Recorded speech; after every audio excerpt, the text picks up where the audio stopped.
सर्वेभ्यो नमो नमः। अद्य वयम् एकं नूतनं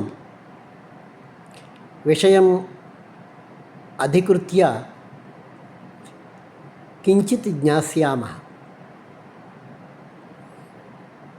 वस्तुतः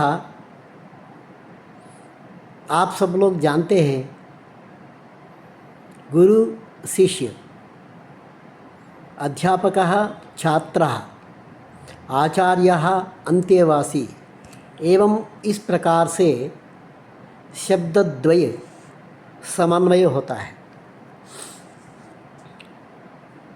लेकिन आज का विषय है शिष्य के प्रकार। इसमें कौन सा शिष्य का प्रकार है, उस प्रकार का क्या लक्षण है, हम किस प्रकार में आएंगे, ये सब का विचार आज इस भाग में हम जानने के लिए कोशिश करेंगे।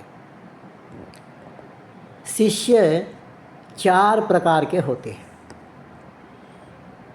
पहला समयी, दूसरा पुत्रकः, तीसरा साधकः, चौथा आचार्य। समयी, पुत्रक, साधक, आचार्य, ये 4 प्रकार के शिष्य होते हैं शास्त्रानुसार। अब हम सबसे पहले समयी शिष्य का क्या लक्षण होता है संक्षिप्त रूप से जानेंगे। शुचिः, दृढ़व्रतः, धीरः, सत्यवाक्, संगवर्जितः, गुर्वाराधनसंयुक्तः, शास्त्रार्थस्वादलंपटः। इसमें 2 मुख्य लक्षण है समयी का। एक तो सदा हमेशा गुरु सेवा में या गुरु पूजन में, गुरु आज्ञा के पालन में तत्पर रहेगा। ये तत्पर रहना संयमी का एक प्रधान लक्षण है। दूसरा लक्षण क्या है? शास्त्रार्थ स्वादलंपटः। जो शास्त्र है, भले ही व्याकरण है, ज्योतिष है, न्यायशास्त्र है, साहित्य है, जो भी शास्त्र हो, ये शास्त्र के जो अर्थ होता है, जो सार होता है, उस स्वार को स्वाद मतलब रुचि लेने में सर्वदा संपृक्त होना और अन्य लक्षण है। लेकिन मुख्यतः संयमी को पहला लक्षण है गुरु का आराधन करना। दूसरा क्या है? शास्त्रार्थ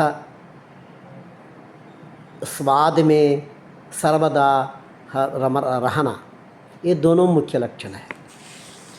अब दूसरा प्रकार है शिष्य का, वो है पुत्रक। पहला संयमी है, दूसरा पुत्रक है। सपुत्रादधिकः शिष्यः तस्मात् स पुत्रकः स्मृतः। क्यों? आचार्य को या गुरु को, उपाध्याय को, अध्यापक को स्वपुत्र से शिष्य अधिक होता है, तो इसलिए शिष्य को क्या कहा गया? पुत्रक शब्द का प्रयोग किया गया शास्त्रों में। तो ये पुत्रक लक्षण, शिष्य का लक्षण क्या है? नित्य पूजाभियुक्तश्च देशिकस्याज्ञया मुने देशकात् आप्तशब्दार्थान् आलोचयति सर्वदा। गुरुवाराधननिष्ठश्च तच्चित्तः तत्परायणः तदादेशाच्च शास्त्रार्थान् ब्रूयात् सदसि धीयुतः। पुत्र का जो लक्षण है उन लक्षणों में भी गुरुवाराधन निष्ठा, ये तो सामान्य लक्षण है, समझी में भी ये लक्षण होना है। तच्चित्तः सर्वदा चित्त में गुरु को ही स्थापन करना, गुरु की प्रति श्रद्धा रखना, गुरु को ही आज्ञा के पालन करना। तत्परायणः गुरुपरायणः अर्थात गुरु ब्रह्मा गुरुर्विष्णु गुरुदेवो महेश्वरः गुरुसाक्षात् परब्रह्म तस्मै श्री गुरवे नमः इतिवत् सर्वदा गुरोरधीनं जीवनं यः यापयति सः पुत्रकः भवितुमर्हति। गुरु आदेशात, जब गुरु आदेश करेंगे तभी शिष्य को सभा में भाग लेकर शास्त्रार्थ का प्रतिपादन करना चाहिए। ये पुत्र का लक्षण है। एक तो गुरु की पूजा करना है, दूसरा क्या है गुरु परायण होना है, तीसरा क्या है गुरु चित्त होना है, चौथा लक्षण क्या है गुरु के आदेश के बाद ही सभा में भाग लेकर शास्त्रार्थ करना। ये मुख्य लक्षण है पुत्र का। अब तीसरा है साधकः गुरु शुश्रूषया भक्त्या प्रसन्नो देशिको मुदा ददाति परमं ज्ञानं यागरूपं रहस्थितम्। गुरु शुश्रूषा, गुरु सेवा, वो सेवा भी कैसे करना है, अत्यंत भक्ति भाव से करना है। तद्विधि प्रणिपातेन परिप्रश्नेन सेवया इति गीता वचन के अनुसार गुरु शुश्रूषा अत्यंत भक्ति से करना है। और जो गुरु प्रसन्न होकर आनंद से कृपा से जो परम जो ज्ञान होता है उस परम ज्ञान को किसके लिए देता है गुरु, वो साधक है। तो साधक का लक्षण में गुरु शुश्रूषा तो है ही है। इस गुरु शुश्रूषा भक्ति से जो गुरु शुश्रूषा किया है उससे प्रसन्न होकर होना, गुरु प्रसन्न होकर परम ज्ञान को प्रदान करना, ये लक्षण है साधक का। साधक में भी एक दूसरा है साधकोत्तमः पूर्वापर विरोधेन निर्वाहयति सर्वदा सिद्धोपि यस्य मंत्रात्मा शास्त्रंच द्विजपुंगव। शास्त्र के और प्रकृति के अविरोध से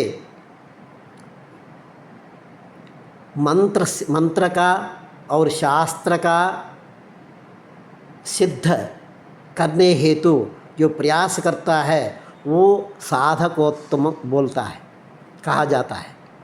तो साधक दो प्रकार के हैं, एक साधक है, इसके अतिरिक्त साधकोत्तम है। लेकिन सब में तो इसका गुरु सब कुछ है। नाभिमानं नवा भोगे सम्माने वर्तते मतिः।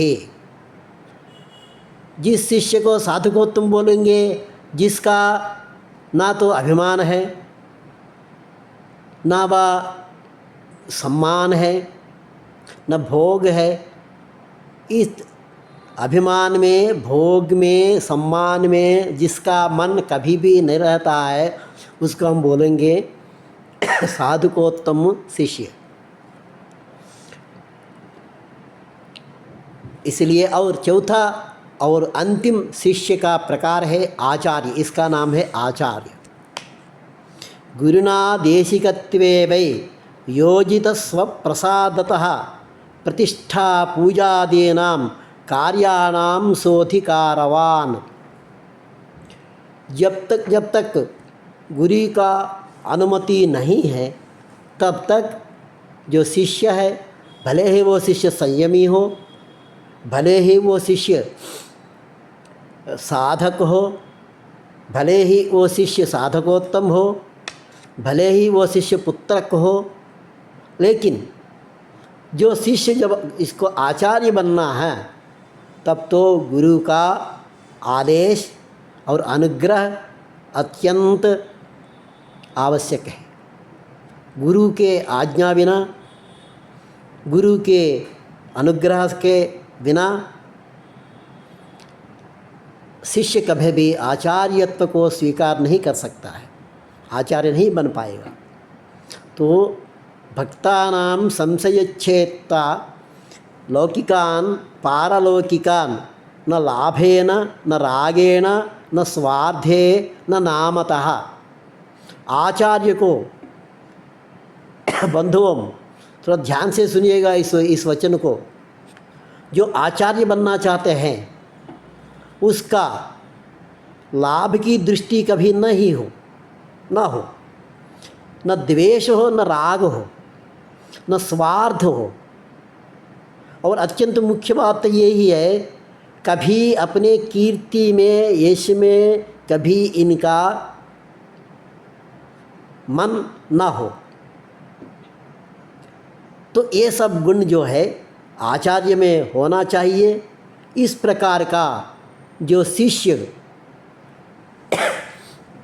एक एक स्तर का, जब पहला शिष्य जो है प्रथम में यदि वो साधक बनेगा, पहले जो है वो समयी बनेगा, समयी बनने के बाद वो पुत्रक बनेगा, पुत्रक बनने के बाद जो साधक बनेगा, साधक में एक और स्तर है, वो बनेगा साधकोत्तम बनेगा, साधकोत्तम बनेगा। जब वो साधकोत्तम बनेगा तब आचार्य जी के अनुमति से, आचार्य जी की कृपा से वो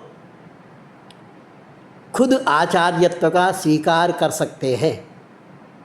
इसलिए हम सबका, गुरु शिष्यों का ये दायित्व बनता है, हमारा जो शिष्य है उनको हम पहले समयी बनाएंगे, बाद में पुत्रक का रूप से इनको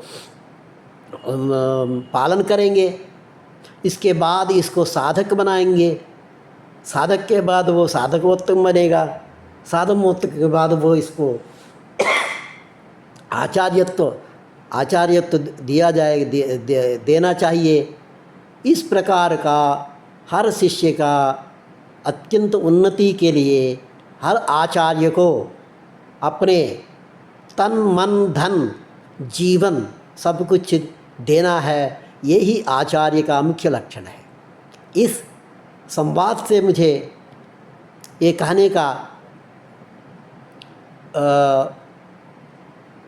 में कोई ये नहीं है, हर आचार्य अपने शिष्य को संयमी, पुत्रक, साधक, फिर आचार्य, मतलब आचार्य अपने शिष्य को फिर वापस आचार्य बनाना, ये ही शिक्षा का मुख्य लक्षण है, ये ही गुरु का मुख्य ध्येय है, ये ही अध्यापक का मुख्य ध्यान देने का विषय है। मैं मानता हूँ हिंदू संस्कृति में, सनातन धर्म में यही चाहते हैं, आचार्य अपने स्वशिष्यों को पुनराचार्य बनाकर ही अपना लक्ष्य को साधन करेगा। इसलिए कहते हैं शिष्यादिच्छेद पराजयम। स्वस्ति। नमो नमः। जयतु भारतम, जयतु संस्कृतम।